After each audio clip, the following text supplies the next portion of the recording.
किसी भी अपराध के हो जाने के बाद हम उसके ऊपर काफ़ी सारी चर्चाएं करते हैं, हम उस पर काफ़ी सारे मंथन करते हैं और उसके बाद हम नए नए कानून, नए नए रूल रेगुलेशन बनाने की कोशिश करते हैं। अभी हाल ही में कोलकाता में एक घटना हुआ जिसमें एक महिला कर्मचारी जो कि एक हॉस्पिटल में काम कर रही थी, उनके साथ एक अपराध होता है, रेप करके उनका मर्डर कर दिया जाता है। इसके बाद कई सारे प्रोटेस्ट होते हैं, कई सारी आगजनी होती हैं, काफ़ी सारे लोग जो हैं आक्रोश में आते हैं। अगर कोई महिला जिनके साथ अगर उनके वर्क प्लेस पे किसी तरह का सेक्सुअल हरासमेंट अगर किया जा रहा है तो उस कंडीशन में वो महिला क्या स्टेप ले सकती है, इसके लिए मैं आज आपको एक एक्ट के बारे में बताने वाला हूं जिसे हम जनरल भाषा में पॉस कहते हैं, prevention of sexual harassment act 2013। इसका कंप्लीट नाम जो है sexual harassment of women at work place prevention prohibition and redressal act 2013, इसका ही कंप्लीट नाम है। लेकिन क्या आपको पता है जो इस एक्ट को आने में भी कई वर्ष लग गए और इसके पीछे भी एक स्टोरी है, एक कहानी है और एक हिस्ट्री है, जिसके बाद ही गवर्नमेंट की आंखें खुलती हैं और उन्हें ये फील होता है जो किसी वर्क प्लेस पे अगर किसी वुमेन के साथ अगर सेक्सुअली हरासमेंट किया जा रहा है तो एक एक्ट होना चाहिए। तो आज इस वीडियो के अंदर हम इस एक्ट को भी समझेंगे, साथ ही उससे पहले हम इसके हिस्टोरिकल बैकग्राउंड के बारे में भी समझेंगे और कंप्लीट जानकारी रखेंगे जो अगर किसी भी महिला के साथ अगर उनके साथ छेड़छाड़ किया जा रहा है, अगर उन्हें कोई ऐसा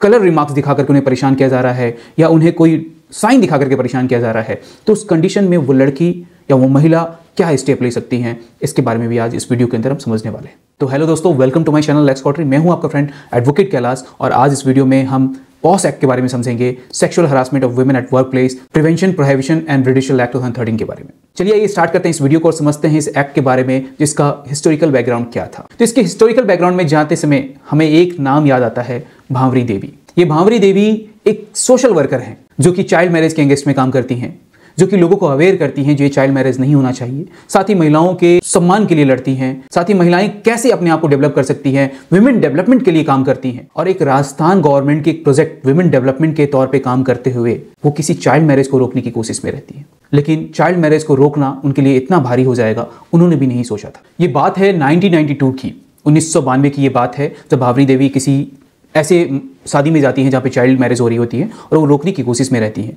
जब वो रोकने की कोशिश करती हैं तब वहाँ के कुछ लोग उनके साथ इस बर्ताव के लिए, बदला लेने के लिए उनके साथ गैंग रेप करते हैं। करीबन 5 लोग इसमें इन्वॉल्व होते हैं।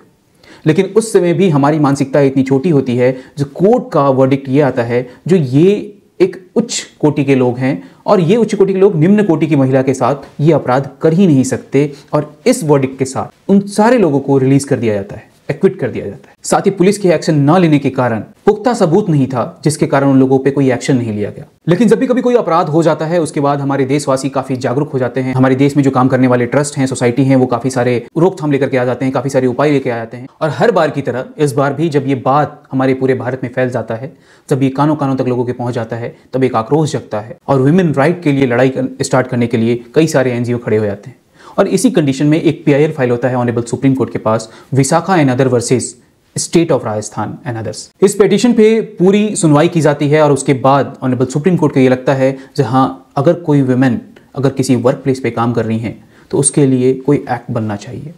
और यही एक गाइडलाइन आता है जिसका नाम बनता है विशाखा गाइडलाइन।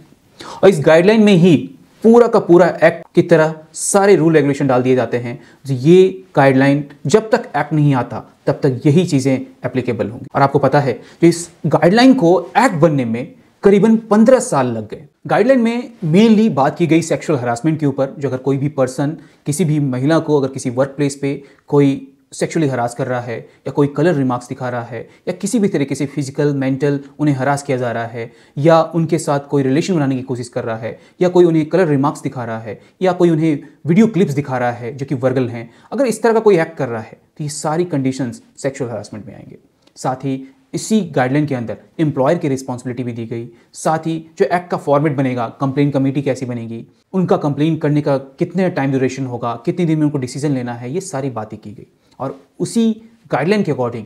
इस एक्ट को भी लाया गया जिसका नाम पड़ा the sexual harassment of women at work place prevention prohibition and redressal act 2013। अगर मैं इस एक्ट की बात करूं तो इसमें टोटल 30 सेक्शन है। इस 30 सेक्शन में ही इसको कवर किया गया है और इस 30 सेक्शन में ही पूरे एक्ट को डिफाइन कर दिया गया है जिसमें कि सेक्सुअल हरासमेंट के बारे में वर्क प्लेस के बारे में, एम्प्लॉयर की रिस्पॉन्सिबिलिटी के बारे में, साथ ही वुमेन कब कंप्लेन कर सकती है, कहाँ कंप्लेन कर सकती हैं, ये सारी चीज़ों के बारे में इसमें बताया गया है। लेकिन अगर कोई वुमेन अगर गलत कंप्लेन करती हैं, क्योंकि कभी भी अगर कोई चीज़ नहीं आती हैं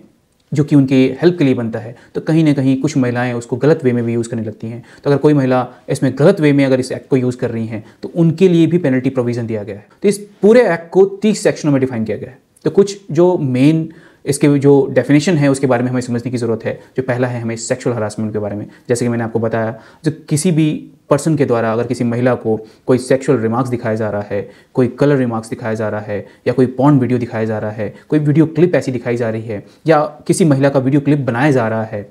या उन्हें किसी भी तरीके से फिजिकल, मेंटल अगर उन्हें हरास किया जा रहा है और उन्हें सेक्सुअली हरास किया जा रहा है, तो ये सारी बातें सेक्सुअल हरासमेंट में आते हैं। अच्छा, यहाँ दूसरी बात समझने की जरूरत है, जो वर्क प्लेस का मतलब क्या है, वो कौन सी महिला होंगी और ये वर्क प्लेस का मतलब क्या होगा, क्योंकि ये पूरा का पूरा प्रोविजन वर्क प्लेस पे ही डिपेंड करता है। तो इसमें वर्क प्लेस का मतलब है जो वो महिला जो कि किसी कंपनी में काम कर रही है, चाहे वो सरकारी दफ्तर हो या प्राइवेट संस्थान हो, मतलब प्राइवेट हो या गवर्नमेंट हो, दोनों जगह के लिए एप्लीकेबल है।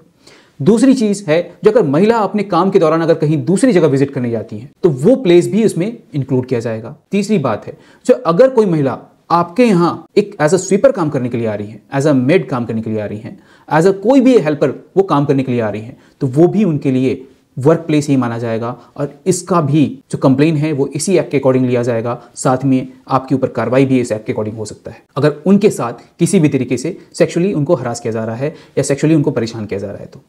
तो ये वर्क प्लेस का डेफिनेशन था, जिसमें कि उनके वर्क प्लेस को तो डिफाइन किया ही गया, साथ ही उन महिलाओं के लिए भी बताया गया जो कि एज एन कैजुअल बेसिस पे अगर कहीं भी जा रही हैं, जहां जहां वो काम कर रही हैं, उन सारे प्लेसेस को इंक्लूड किया गया है। तो ये हो गया वर्क प्लेस का डेफिनेशन। देखिए, इसमें इस एक्ट के अकॉर्डिंग कहा गया है, जो अगर किसी भी एम्प्लॉयर के यहां अगर 10 या उससे ज्यादा एम्प्लॉय काम करते हैं तो उनके यहां कंप्लेंट कमेटी बनाई जाएगी, जो कि होगा इंटरनल कंप्लेंट कमेटी। लेकिन अगर किसी ऐसे एम्प्लॉयर के यहां जहां पे 10 या उससे कम एम्प्लॉय काम करते हैं, वहां की महिलाएं लोकल कंप्लेंट कमेटी में जाकर के अपना कंप्लेंट कर सकती हैं। और इस लोकल कंप्लेंट कमेटी को बनाने का जो दायित्व दिया गया है वो डिस्ट्रिक्ट ऑफिसर को दिया गया है, जो वो लोकल कंप्लेंट कमेटी बनाएंगे और यहाँ पे क्या काम हो रहा है, नहीं हो रहा है, इसका सारी जिम्मेदारी उनके ऊपर दी गई। इसमें यह भी कहा गया, जो अगर किसी महिला के साथ कोई अपराध होता है तो वो महिला 3 महीने के अंदर अपना कंप्लेन करा सकती हैं। लेकिन साथ ही अगर वो 3 महीने के अंदर कंप्लेन नहीं कर पाती हैं तो उनका 3 महीना और एक्सटेंड हो सकता है, जो उस एक्सटेंशन टाइम में भी, जो 3 महीने के बाद का जो 3 महीने का पीरियड है, उस टाइम में भी वो अपना कंप्लेन कर सकती हैं। लेकिन उसके लिए उन्हें